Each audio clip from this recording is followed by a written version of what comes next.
I am advocate सपना कौशिक और आज हम बात करने वाले हैं कि क्या कोई प्राइवेट हॉस्पिटल या गवर्नमेंट हॉस्पिटल आपको इमरजेंसी के केसेस में आपको ट्रीटमेंट देने से मना कर सकता है। लेकिन उससे पहले एक इम्पॉर्टेंट बात कि अगर आपने हमारा यूट्यूब चैनल सब्सक्राइब नहीं किया है तो प्लीज़ हमारा यूट्यूब चैनल सब्सक्राइब कीजिए ताकि हम आपको ऐसे ही लीगल इन्फॉर्मेशन देते रहें।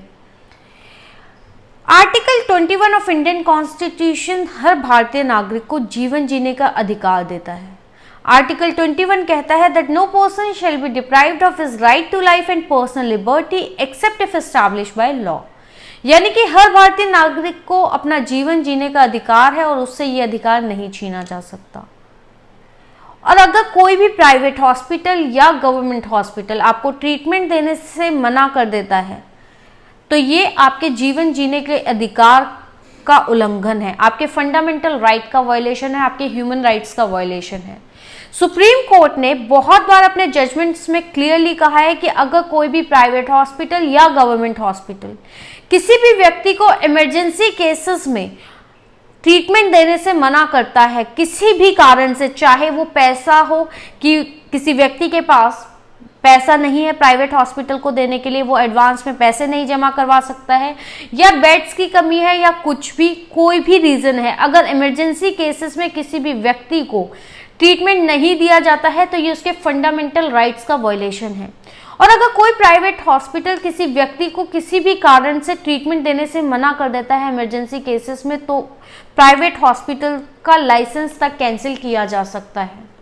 कोरोना के समय में हमने बहुत सारे ऐसे केसेस देखे हैं जिसमें लोगों को ट्रीटमेंट देने से प्राइवेट हॉस्पिटल्स ने मना कर दिया। उनको ये डर था कि हो सकता है कि किसी व्यक्ति को कोरोना हो और उस व्यक्ति से ये उनके डॉक्टर्स में या उनके स्टाफ में फैल जाए। इस वजह से बहुत सारे लोगों को जिनको कोविड नहीं था, जिनको कोरोना नहीं था, ऐसे लोगों को भी ट्रीटमेंट नहीं दिया गया।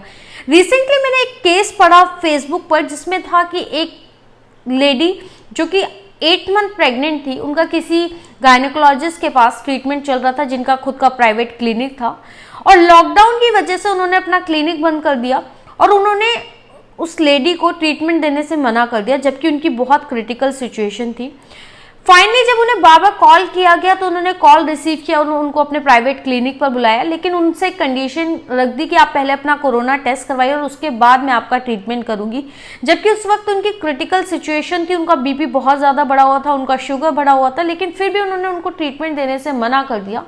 जबकि वो लेडी कोविड पॉजिटिव नहीं थी, उनको कोरोना नहीं था, उनका कोई मेडिकल हिस्ट्री नहीं थी, वो किसी भी कोरोना पॉजिटिव के कांटेक्ट में नहीं आई थी, लेकिन फिर भी उस लेडी डॉक्टर ने उनको ट्रीटमेंट देने से मना कर दिया और उस लेडी की जान चली गई।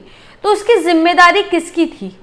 क्या वो महिला ऐसा कर सकती है, वो गायनेकोलॉजिस्ट ऐसा कर सकती थी, या कोई भी प्राइवेट हॉस्पिटल ऐसा कर सकता है? किसी भी प्राइवेट हॉस्पिटल के पास ये अधिकार नहीं है कि वो मेडिकल इमरजेंसी में या किसी भी गवर्नमेंट हॉस्पिटल या किसी भी डॉक्टर के पास जिसके पास आपका ट्रीटमेंट चल रहा है वो मेडिकल इमरजेंसी के केसेस में आपको ट्रीटमेंट देने से मना नहीं कर सकता। ये आपके आर्टिकल 21 में कॉन्स्टिट्यूशन ने आपको जो जीवन जीने का अधिकार दिया है, अगर कोई हॉस्पिटल या कोई डॉक्टर जिसके पास आपको ऑलरेडी ट्रीटमेंट चल रहा है वो मेडिकल इमरजेंसी के केसेस में अगर आपको ट्रीटमेंट देने से मना कर देता है तो ये आपके फंडामेंटल राइट का वायलेशन है। और अगर कोई भी हॉस्पिटल आपको ट्रीटमेंट देने से मना करता है तो आप उसकी कंप्लेंट कर सकते हैं।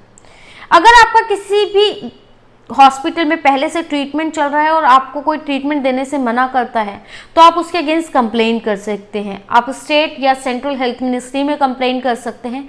हर डिस्ट्रिक्ट में एक लीगल मेडिकल ऑफिसर होता है, आप उसको कंप्लेन कर सकते हैं, डीएम के पास कंप्लेन कर सकते हैं। इसके अलावा अगर आपका किसी हॉस्पिटल में ट्रीटमेंट चल रहा है और वो हॉस्पिटल आपको ट्रीटमेंट देने से अगर मना करता है तो आप उसके अगेंस्ट रिट भी फाइल कर सकते हैं। आपको ये वीडियो कैसा लगा और आप किन और मुद्दों पर वीडियोस चाहते हैं प्लीज़ कमेंट सेक्शन में बताएं।